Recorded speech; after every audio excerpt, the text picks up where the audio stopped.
Ambassador Cathara stood before the great communication array, her 4 arms trembling as she prepared to send what might be her people's final message to the galaxy. The Zephyrian homeworld of Veltar was dying around her. Through the crystal windows of the communication center, she could see the dark ships hanging in orbit like metallic vultures. The Void Hunters had come 3 months ago. They always arrived the same way, silent, efficient, and completely unstoppable.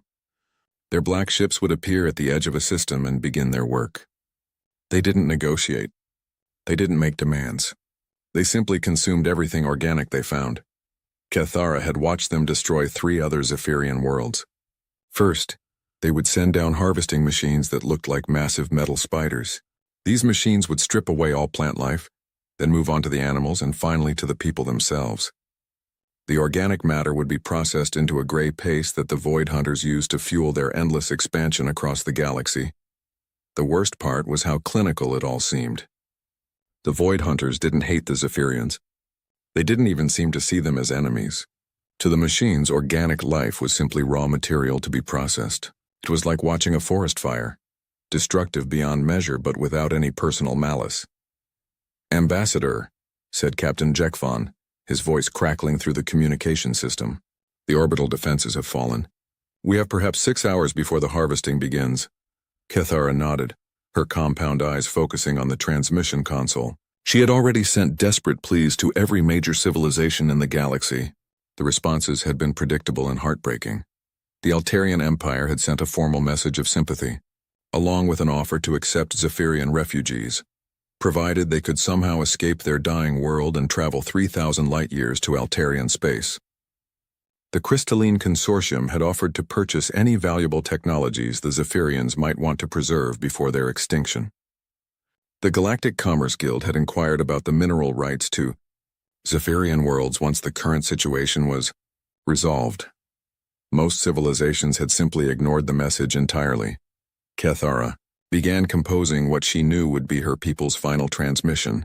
Her clawed fingers moved across the holographic interface as she selected the broadest possible communication array. This message would reach every species in the known galaxy, though she held little hope that anyone would respond differently than they already had. "This is Ambassador Cathara of the Zephyrian Confederation," she began, her voice steady despite the fear clawing at her thorax. "We are facing complete extinction at the hands of the Void Hunters. 7 billion souls across 4 remaining worlds await death. We have tried everything within our power to stop this threat. Our fleets are destroyed. Our defenses have failed. We do not ask for your pity. We ask for your help because what consumes us today will come for you tomorrow." She paused, looking out at the dark ships that were already deploying their harvesting machines. Streams of metallic creatures were descending toward the planet's surface like a plague of mechanical locusts. "The Void Hunters do not stop," she continued. "They do not tire. They do not negotiate. They have consumed 47 civilizations in the past century, and they show no signs of slowing. We are sending you all our tactical data, our analysis of their technology, and our strategic assessments. Perhaps you can succeed where we have failed." As she spoke, alarms began sounding throughout the communication center. The first harvesting machines had reached the planet's surface and were beginning their work. Reports flooded in from cities across Veltar. The machines moved with terrifying efficiency, cutting down everything in their path and processing it into the gray paste that would fuel the Void Hunter fleet. "If there is anyone listening who has the power to stop this threat, we beg you to act now, not just for us, but for every living thing in this galaxy. The Void Hunters will not stop until every world is as dead and empty as space itself." Cathara finished the transmission and activated the broad-spectrum transmitter. The message would reach every communication network in the galaxy within hours. She had included detailed tactical information about the Void Hunters, hoping that some advanced civilization might find a weakness that the Zephyrians had missed. Hours passed.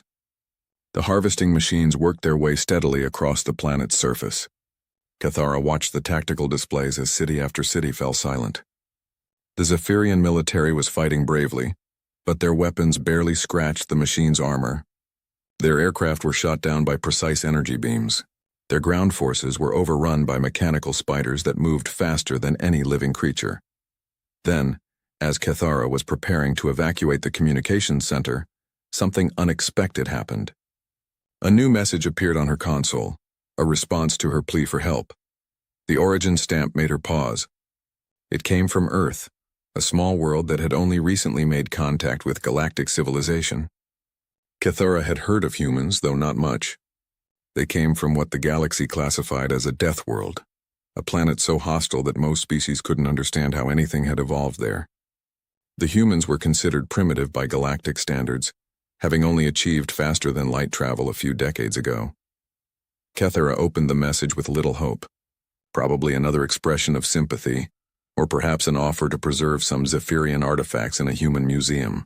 Instead, she found something completely unexpected. Ambassador Cathara, this is Director Harrison of the Human Defense Council. We have received your message and reviewed your tactical data on the Void Hunter threat. Help is coming. Expect arrival of the 3rd Expeditionary Fleet in 18 days. Maintain positions if possible. If not possible, retreat to your strongest defensive position and hold until we arrive. We have dealt with similar threats before. Cathara read the message 3 times before its meaning sank in. The humans weren't offering sympathy or empty promises. They were sending military aid, an entire fleet according to the message. She quickly accessed the galactic database to learn more about human military capabilities. What she found was confusing and somewhat alarming. Humans had been involved in an unusual number of conflicts for such a young civilization. Their military doctrine seemed to emphasize aggressive tactics and rapid adaptation. Most concerning of all, they appeared to have militarized far faster than any species in recorded galactic history. Other species described human behavior as erratic and unpredictable. Their ships were built for offensive action rather than defense. Their weapons were designed for maximum damage rather than precision. Everything about human military technology suggested a species that had learned to fight in the most hostile environment imaginable. Cathara sent a reply confirming the message and providing updated tactical information about the Void Hunter positions. As she transmitted the data, she wondered what kind of beings these humans were. Every other civilization had written off the Zephyrians as already dead. Only the humans had responded with immediate military aid. Outside her window, the harvesting continued.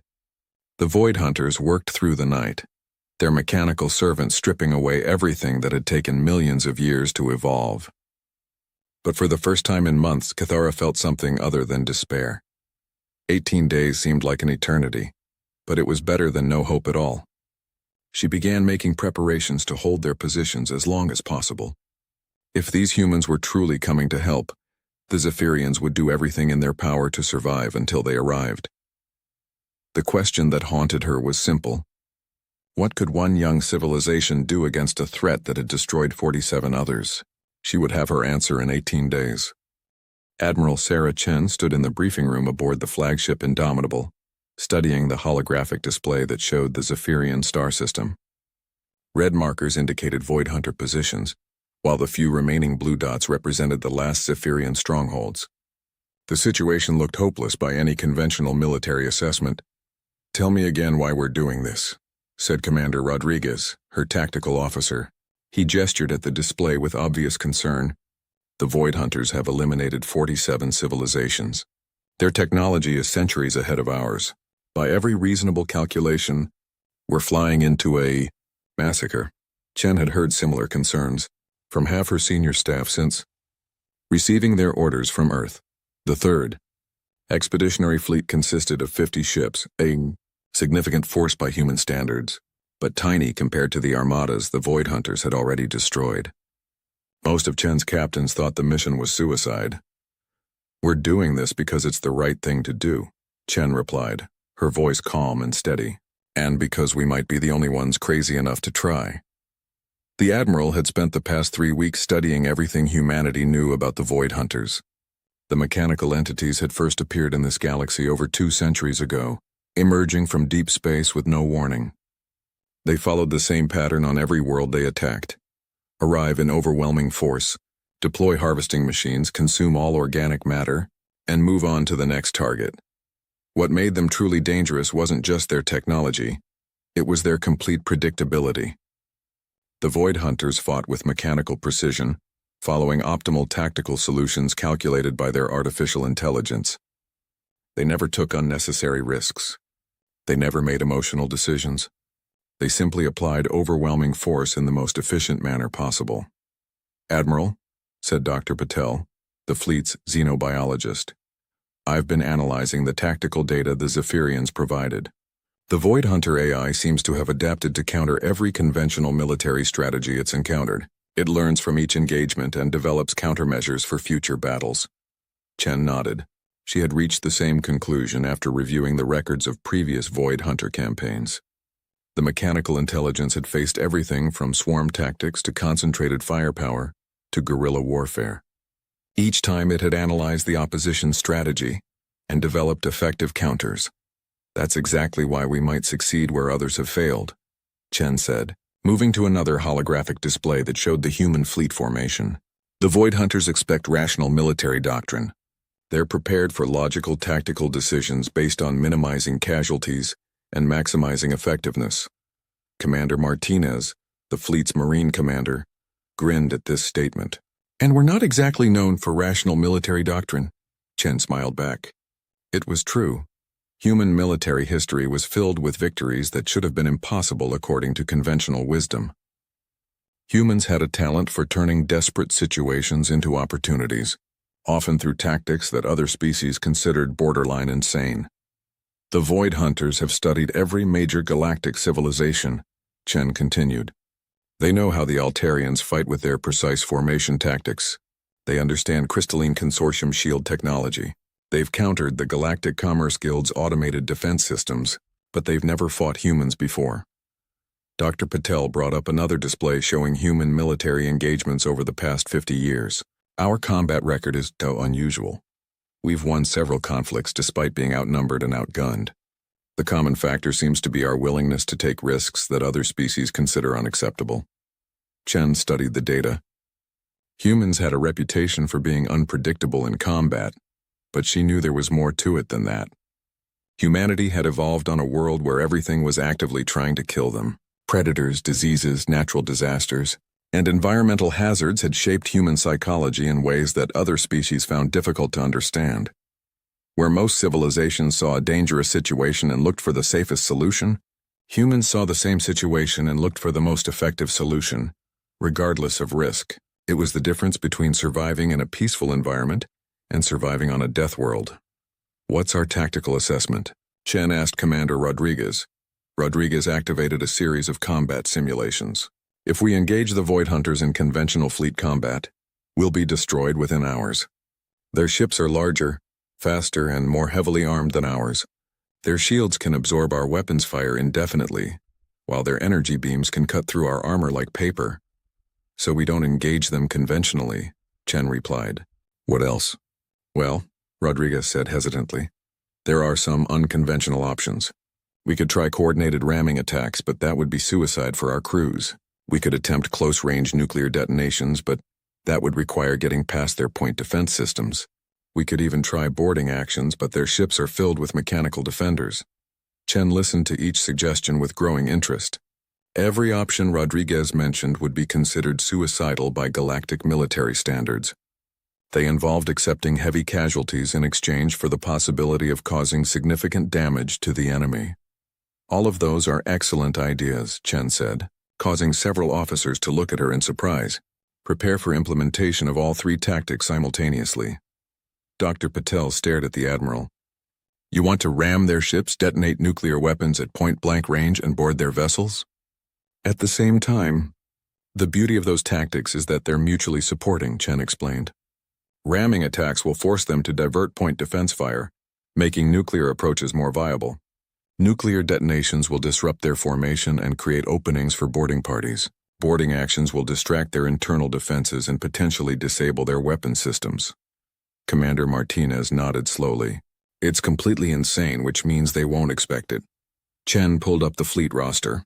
50 ships, nearly 30,000 personnel, all volunteers who had signed up for what everyone expected to be a suicide mission. Earth's government had made the risks clear before the fleet departed. There would probably be no survivors, but humans had volunteered anyway, because that's what humans did when someone asked for help against impossible odds.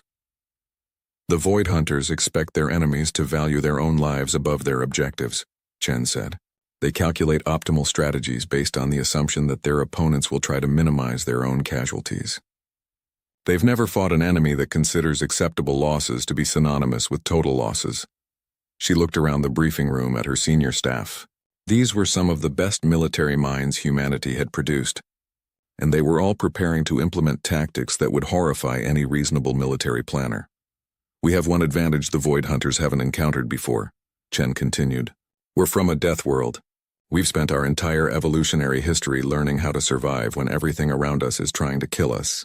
We know how to turn impossible situations into victories." The Admiral activated the ship-wide communication system. Her voice reached every member of the fleet as they traveled through hyperspace toward the Zephyrian system. "This is Admiral Chen. In 15 hours, we will drop out of hyperspace and engage an enemy that has destroyed 47 civilizations. The odds against us are overwhelming. Our conventional weapons are inadequate. Our ships are outnumbered. By every reasonable assessment, we should not expect to survive this engagement." She paused, knowing that her next words would be recorded in history if any of them lived to tell the story. "But we are not reasonable. We are human. We come from a world that taught us that survival requires more than just hoping for the best.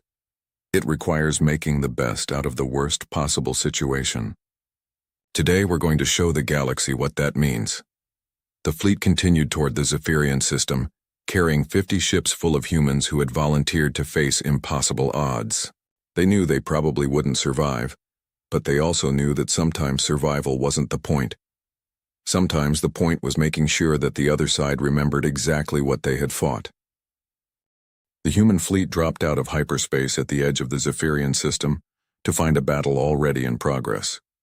Admiral Chen watched the tactical display as Void Hunter ships methodically dismantled the orbital defenses around Helix Prime, the last major Zephyrian stronghold. The scene was devastating. Massive geometric ships hung in space like black monuments to destruction, each one larger than anything in the human fleet. Their surfaces were smooth and featureless except for the weapon ports that fired precise energy beams at the defending Zephyrians. Below them, harvesting machines swarmed across the planet's surface like mechanical locusts. "Contact. From the Zephyrian Defense Force, Gao," reported Communications Officer Walsh. "They're requesting immediate assistance at grid reference 77 Alpha." Chen studied the tactical situation. 12 Zephyrian cruisers were making a desperate attack run against a Void Hunter capital ship. Even as she watched, 2 of the organic vessels exploded under concentrated fire from the mechanical defenders. The remaining ships continued their attack, knowing they were flying to their deaths. "Signal all ships," Chen ordered. "Attack formation Delta 7. Target the Void Hunter vessels engaging the Zephyrian fleet." Commander Rodriguez looked up from his console with concern. "Admiral, formation Delta 7 hasn't been tested in actual combat. The computer simulation suggested it was too dangerous for practical use." "That's exactly why we're using it," Chen replied. "Prepare for immediate implementation." Formation Delta 7 was something that had emerged from human tactical planning during the journey to Zephyrian space. Instead of maintaining orderly fleet formations, the human ships would scatter in 17 different directions and attack from multiple vectors simultaneously. The formation violated every principle of fleet coordination taught in galactic military academies. "All ships, this is Admiral Chen. Begin scatter pattern now. Remember, we're not trying to win a conventional engagement. We're trying to cause maximum confusion while the enemy figures out what we're doing."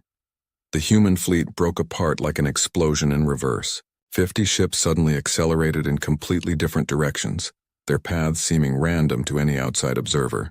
The Void Hunter AI immediately began calculating intercept courses, but the targets kept changing direction in patterns that defied logical prediction.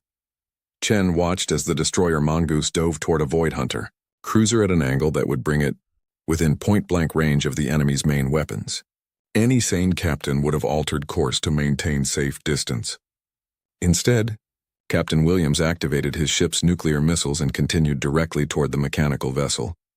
"Mongoose is requesting permission for ramming speed," reported Walsh. "Permission granted. All ships, you are authorized for contact protocols." Contact protocols were a human invention that no other species had ever attempted. If a ship was damaged beyond repair and likely to be destroyed anyway, the crew could choose to ram the enemy vessel at maximum speed while detonating their nuclear arsenal. It was considered an act of desperate madness by galactic standards. The mongoose struck the Void Hunter cruiser at nearly 10% of light speed. The nuclear detonation that followed lit up the entire battle zone like a miniature star. When the energy dissipated, both ships were gone, but the explosion had damaged 2 other Void Hunter vessels and completely disrupted their formation. "First blood to humanity," Chen said quietly. Then louder, "All ships, the enemy formation is broken. Exploit the opening." What followed was unlike any space battle in recorded galactic history. Human ships dove between Void Hunter vessels, firing weapons at ranges so close that the explosions damaged both attacker and target. Marines launched themselves in powered armor directly at enemy hulls, using cutting torches and explosives to breach the mechanical ships from outside. The Void Hunter AI tried to adapt to the chaos, but its tactical algorithms couldn't process what it was seeing. Every human action violated basic principles of self-preservation. Ships that should have retreated instead attacked more aggressively. Damaged vessels became more dangerous, not less. Personnel who should have been concerned about their own survival instead focused entirely on causing maximum damage to the enemy. "Admiral," called Dr. Patel from the science station, "I'm detecting massive confusion in Void Hunter communications. Their tactical networks are sending contradictory orders. I think their AI is having trouble processing our behavior patterns." Chen smiled grimly. The Void Hunters had spent centuries fighting rational opponents who valued their own lives and followed logical military doctrine. They had never encountered an enemy that treated suicidal tactics as standard operating procedure. "Launch the boarding pods," Chen ordered. "Target the damaged Void Hunter dreadnought." Boarding pods were another human innovation that other species considered completely insane. They were essentially armored shuttles designed to punch through enemy hull plating and deposit armed Marines directly inside hostile ships. The survival rate for boarding actions was typically less than 30%, which was why most civilizations had abandoned the tactic centuries ago. Humans, however, had never abandoned any tactic that might be effective, regardless of how dangerous it was. Commander Martinez led the first wave of boarding parties personally. Chen watched on the tactical display as dozens of small craft launched from human ships and streaked toward the wounded Void Hunter dreadnought. Point defense systems destroyed half the pods before they reached their target, but the survivors punched through the mechanical vessel's hull and disgorged their cargo of heavily armed Marines. "We have contact inside the enemy ship," Martinez reported over the communication system. "Encountering mechanical defenders. Actually, this is easier than expected. These machines fight like they're following a manual." Chen wasn't surprised. The Void Hunters had optimized their internal defenses against rational boarding parties that would try to minimize casualties while achieving their objectives. They weren't prepared for Marines who had grown up hunting predators in Earth's jungles and oceans. Human Marines treated a ship full of killer machines the same way they would approach any dangerous environment, with careful preparation, overwhelming firepower, and an absolute refusal to give ground. They didn't try to outthink the mechanical defenders. They simply destroyed everything that moved and kept advancing. "Enemy dreadnought is showing system failures," reported the sensor operator. "Power fluctuations across multiple decks. They're losing main propulsion." The Void Hunter ship began to drift as its engines failed. Internal explosions lit up its hull as Martinez's Marines systematically destroyed critical systems from within. The mechanical intelligence that controlled the vessel tried to initiate self-destruct sequences, but the humans had already disabled the primary control nodes. "Dreadnought is dead in space," Chen announced to the fleet. "All ships focus fire on the next target." Around them, the battle continued with increasing intensity. The remaining Zephyrian ships had rallied and were attacking with renewed courage, inspired by the human example. But it was the human tactics that were turning the tide of the engagement. Ships that should have been destroyed continued fighting with half their systems offline. Marines who should have been killed kept advancing through enemy vessels, leaving trails of destruction behind them. Even when human vessels were finally destroyed, they took enemy ships with them in final acts of calculated destruction. The Void Hunter AI sent increasingly desperate signals to its fleet, trying to coordinate a response to tactics it couldn't understand. Its perfect algorithms were useless against an enemy that didn't follow logical patterns. Every calculation suggested that the humans should have been destroyed within minutes of beginning the engagement. Instead, 3 Void Hunter capital ships had been eliminated, along with dozens of smaller vessels. The mechanical fleet that had seemed invincible was being systematically dismantled by beings who fought like living embodiments of controlled chaos. "Admiral," called Walsh, "we're receiving a transmission from Ambassador Kythera on the planet's surface. She wants to know if we're actually winning." Chen looked at the tactical display. The human fleet had lost 18 ships, but the Void Hunter formation was in complete disarray. Their perfect coordination had been replaced by confusion and contradictory orders. For the first time in their recorded history, the mechanical entities were retreating from a battle they should have won easily. "Tell the ambassador that we're just getting started," Chen replied, "and ask her for the location of the Void Hunter Command Center. It's time to take this fight to their leadership." Commander Vexhul watched the human Marines work with a mixture of fascination and horror.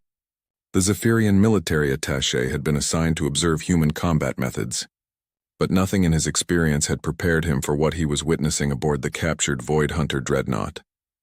The humans moved through the mechanical ship like they belonged there. They didn't hesitate when faced with automated defenses that had slaughtered countless other boarding parties. Instead, they seemed to treat the killer machines as just another environmental hazard, like dangerous weather or hostile wildlife. Contact Front called Sergeant Morrison, a human Marine who barely reached Vexhul's shoulder, but carried enough firepower to level a building. The sergeant raised his assault rifle and fired 3 precise bursts at a mechanical defender that emerged from a side corridor. The machine collapsed in a shower of sparks, its optical sensors shattered by human ammunition. Morrison stepped over the wreckage without pausing and continued down the corridor, checking each doorway for additional threats. "How do they do that?" Vexhul asked Lieutenant Park, the human officer assigned to escort him through the operation. "Do what?" Park replied, genuinely confused by the question. "Fight without fear. Your sergeant just destroyed a combat robot that was designed to kill boarding parties." He didn't even hesitate. Park considered this for a moment. Fear doesn't help you when something is trying to kill you. Morrison grew up hunting tigers in the Indonesian jungles. Compared to a Bengal tiger, these machines are actually pretty predictable. Vexhul struggled to understand this perspective. The mechanical defenders were designed by an artificial intelligence that had studied combat for centuries. They moved with perfect efficiency and carried weapons that could slice through starship armor. Yet the humans treated them like minor obstacles. "Movement ahead," reported Corporal Zhang, who was scanning the corridor with some kind of detection device. "Multiple hostiles converging on our position." Instead of seeking cover or calling for backup, the human Marines spread out across the corridor and checked their weapons. They looked almost eager for the coming fight. "Remember," said Lieutenant Park, "these machines think logically. They'll expect us to find cover and establish a defensive position, so we're going to charge straight at them instead." Vexhul's compound eyes widened in disbelief. "That's suicide." "Only if they're expecting it," Park replied with a grin that showed far too many teeth. The mechanical defenders rounded the corner in perfect formation, their optical sensors immediately identifying the human positions. They began firing precise energy beams that should have eliminated the boarding party within seconds. Instead, the humans did something that violated every principle of small unit tactics. They charged directly into the enemy fire, screaming battle cries that echoed through the metal corridors. Half of them should have been killed instantly, but their unpredictable movement patterns made them nearly impossible to target effectively. Sergeant Morrison reached the first mechanical defender and smashed it apart with some kind of powered hammer. Corporal Zhang dove under an energy beam and fired an explosive charge that destroyed 2 machines simultaneously. The other Marines swarmed over the remaining defenders like a pack of predators, tearing them apart with personal weapons and improvised tools. "Corridor secured," Park reported calmly, as if they hadn't just accomplished something impossible. Vexhul realized that he was witnessing something unprecedented in galactic military history. The humans weren't just defeating the Void Hunters. They were doing it through methods that shouldn't work according to any rational analysis. "Lieutenant," Vexhul said carefully, "may I ask you a question about human tactical doctrine?" "Sure. Do you have tactical doctrine?" Park laughed. "Not really. We have general principles, but mostly we adapt to whatever situation we're facing. Rigid doctrine gets you killed when you're fighting something that wants to eat you." They continued deeper into the mechanical ship, leaving a trail of destroyed defenders behind them. Vexhul noticed that the humans seemed to learn from each encounter. adjusting their methods based on what they observed about enemy behavior. It wasn't random violence, it was controlled chaos with a purpose. "Contact Admiral Chen," Park said into his communication device. "We've reached the central processing core, ready to begin shutdown procedures." Meanwhile, in space around them, the battle continued to evolve in ways that confused both the Zephyrians and the Void Hunters. Admiral Chen had divided her remaining fleet into small groups that attacked independently, using tactics that seemed to change every few minutes.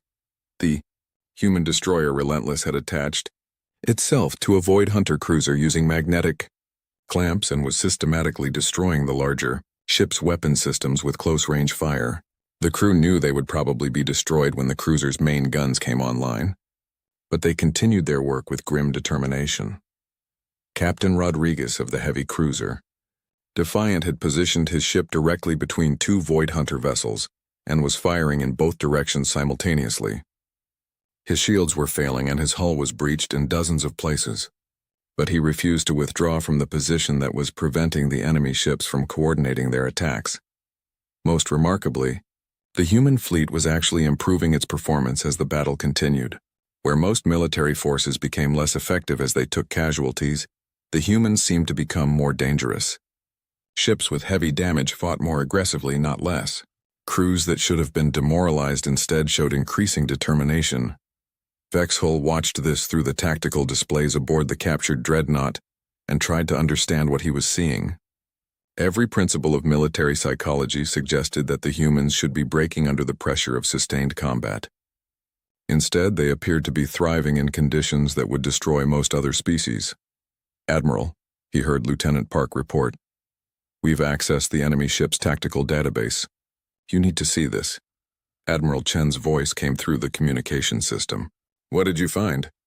"The Void Hunter AI has been analyzing our combat methods for the past 3 hours. It's trying to develop countermeasures for human tactics, but it's having problems." "What kind of problems?" Park consulted the alien interface that his technical team had somehow managed to access. According to this data, the AI has identified over 200 different tactical patterns in our fleet movements. It's trying to predict our next moves based on statistical analysis of our previous actions. And it can't find any consistent patterns. Every time it thinks it understands our strategy, we do something completely different. The analysis algorithms are actually showing signs of recursive loops. Vexhull felt his thorax tighten with understanding. The Void Hunter AI was one of the most sophisticated artificial intelligences in the galaxy. It had successfully analyzed and countered the military doctrines of 47 different civilizations. But it couldn't process the human approach to warfare, because humans didn't have a single, consistent approach. They adapted constantly, changing their methods based on immediate circumstances, rather than following predetermined strategies. It was like trying to predict the behavior of a force of nature. "There's something else," Park continued. "The AI has been attempting to communicate with other Void Hunter fleets throughout the galaxy. It's sending warnings about us." "What kind of warnings?" "I'm reading the transmission now. It's pretty flattering. The AI is describing humans as probability cascade entities that operate outside standard tactical parameters. It's recommending that all Void Hunter operations be suspended until new countermeasures can be developed." Chen's laughter echoed through the communication system. "They're afraid of us." Vexhull realized that this was exactly what had happened.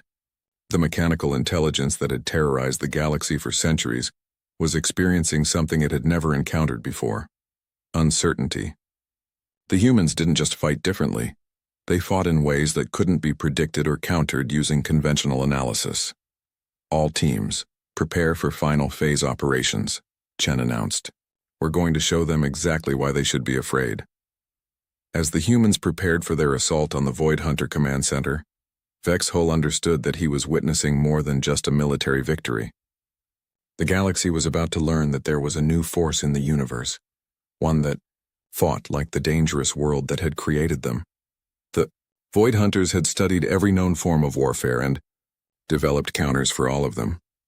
But they had never encountered an enemy that treated warfare itself as just another survival challenge, to be overcome through adaptation and determination. Vexhull began composing his report to the Zephyrian High Council, knowing that no one would believe what he was about to tell them.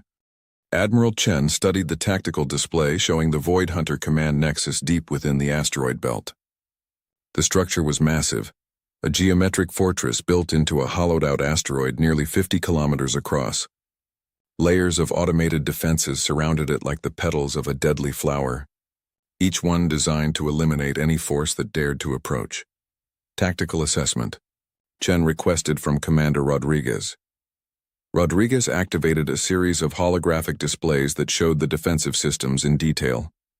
The command nexus is protected by 37 weapon platforms, each one equivalent to a battleship's main armament. They're positioned to create overlapping fields of fire that cover every possible approach vector. Dr. Patel added her own analysis. The platforms are connected to the central AI through quantum communication links that can't be jammed. If we attack any single position, all 37 platforms will coordinate their response within microseconds.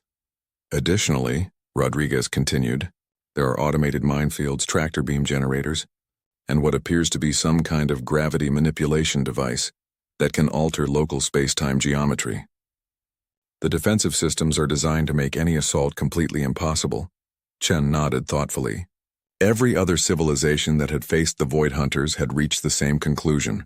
The command nexus was impregnable. Direct assault would result in the complete destruction of any attacking force long before they could reach their target. Signal all ships, Chen ordered. Prepare for immediate advance on the command nexus. The silence in the bridge was absolute. Every officer stared at the Admiral as if she had just ordered them to fly directly into a star. Admiral, Rodriguez said carefully, did you not hear the tactical assessment? This is a suicide mission. We can't possibly succeed against those defenses. You're absolutely right, Chen replied with a smile that made several officers uncomfortable. We can't succeed using conventional tactics, so we're not going to use conventional tactics. She activated the fleet-wide communication system. All ships, this is Admiral Chen. We are about to attempt something that the Void Hunter AI will consider completely impossible. They have analyzed every military doctrine in the galaxy and designed their defenses accordingly. They expect us to find the safest approach and minimize our casualties. Chen paused, looking out at the deadly beauty of the asteroid field where the enemy command center waited. Instead, we're going to embrace their defenses. We're going to use their weapons as navigation aids, their minefields as cover, and their automated systems as stepping stones. We're going to turn their perfect defensive network into the instrument of their own destruction, Captain. Williams of the destroyer Mongoose, the same ship that had begun the battle by ramming a Void Hunter. Cruiser was the first to respond. Admiral, are you suggesting that we intentionally trigger their automated defenses? I'm suggesting that we use those defenses exactly as they were designed to be used, just not in the way the AI expects. Chen brought up a three-dimensional tactical display that showed the human fleet's planned approach. The course looked like the path of a lightning bolt, jagged, unpredictable, and following no logical pattern. The defensive platforms are positioned to destroy ships following optimal approach vectors, she explained. They can calculate intercept courses for any vessel moving in a straight line or following predictable evasive maneuvers. But they're not designed to target ships that are intentionally flying through their kill zones. Lieutenant Commander Sarah Okafor of the cruiser Determination raised her hand. You want us to fly directly through the weapons fire? I want you to dance with it, Chen replied. The automated systems fire in predetermined patterns based on target tracking algorithms. If we move in 3 dimensions while rotating and tumbling, we can thread between the energy beams like we're performing some kind of cosmic ballet. Dr. Patel stared at the tactical display with growing understanding. You're treating the defensive network like a 3-dimensional maze. Exactly. Every weapon platform creates a specific danger zone at a specific time. If we can predict those patterns and move between them, we can actually use the defenses to shield us from other defensive positions. Rodriguez was still staring at the display in disbelief. Admiral, this requires precision flying that's beyond human capabilities. The margin for error is essentially 0. One miscalculation and we're dead. That's where our secret weapon comes in, Chen said, gesturing to a group of her youngest officers. These pilots grew up playing 3-dimensional combat simulations on Earth. They've spent thousands of hours learning to navigate through impossible obstacle courses while being shot at by multiple opponents. Lieutenant Jackson, A pilot who couldn't be more than 25 years old grinned broadly. "Admiral, are you saying this is like the Terran death run simulation?" "Exactly like that, except with real consequences." The fleet began its approach toward the command nexus, and immediately the Void Hunter defenses activated. Massive energy beams swept through space in precise patterns, creating a web of destruction that should have been impossible to penetrate. The human ships dove into the defensive network like swimmers plunging into turbulent water. They spun and tumbled and rolled through three-dimensional space, their hulls passing within meters of energy beams that could have vaporized them instantly. The Mongoose led the formation, with Captain Williams somehow threading his destroyer between 4 different weapon platforms, while his ship rotated along all 3 axes simultaneously. Behind him, the other human vessels followed in a dance that defied every principle of fleet coordination. "This is insane," reported Commander Martinez over the communication system. "We're actually flying through their weapons fire." "Insane is what we do best," Chen replied, watching as her ships performed maneuvers that should have been impossible. "All vessels prepare for Phase 2. Phase 2 involved using the automated minefields as cover. The Void Hunter mines were designed to detonate when ships approached within a certain distance, creating zones of destruction that would eliminate any attacking force. The humans approached the mines deliberately, using their explosions to create debris clouds that blocked the sensors of nearby weapon platforms. The heavy cruiser Defiant actually triggered a mine on purpose, using the explosion to mask its approach toward a critical defensive position. The ship emerged from the debris cloud with heavy damage but still functional, its weapons already firing at the surprised automated systems. "Phase 3, Chen announced. "All Marines prepare for external operations." External operations were perhaps the most insane part of the entire plan. Human Marines in powered armor would launch themselves directly from their ships while the fleet was still under fire, using personal maneuvering units to reach the command nexus ahead of the main force. Commander Martinez led 200 Marines out of the airlocks of their ships and into open space. They flew through the defensive network like heavily armed meteors, using the asteroid field itself as cover while they approached their target. The Void Hunter AI tried desperately to adapt to what it was seeing, but its tactical algorithms couldn't process the human approach. Every action violated basic principles of self-preservation and military logic. Ships were using enemy weapons as navigation aids. Marines were flying through open space while under fire from multiple directions. The entire human force was treating the impregnable fortress like an amusing obstacle course. "We have contact with the command nexus," Martinez reported as his Marines began cutting through the outer hull of the asteroid fortress, beginning penetration operations. Inside the command center, the Void Hunter AI was experiencing something unprecedented in its existence: complete tactical uncertainty. It had prepared countermeasures for every known form of attack, but the humans weren't following any known tactical doctrine. "All ships. Final phase," Chen announced as her fleet closed on the command nexus. "Remember, we're not trying to destroy this thing from the outside. We're going to take it apart from the inside." The remaining human ships penetrated the final defensive perimeter through methods that should have been impossible. They flew between tractor beams that tried to capture them, rolled under gravity fields that tried to crush them, and somehow emerged in the docking bays of the command nexus itself. What followed was the complete collapse of the Void Hunter defensive network. Marines swarmed through the interior of the fortress, destroying critical systems with the same cheerful efficiency they had shown throughout the battle. The AI that had terrorized the galaxy for centuries found itself facing beings who treated its perfect fortress like just another hostile environment to be conquered. "Admiral," Martinez reported from deep within the command center. "We've reached the central processing core. The AI is trying to initiate some kind of self-destruct sequence. Can you stop it?" "Already done." Sergeant Morrison found the main power coupling and hit it with a hammer. Chen laughed despite herself. "The most sophisticated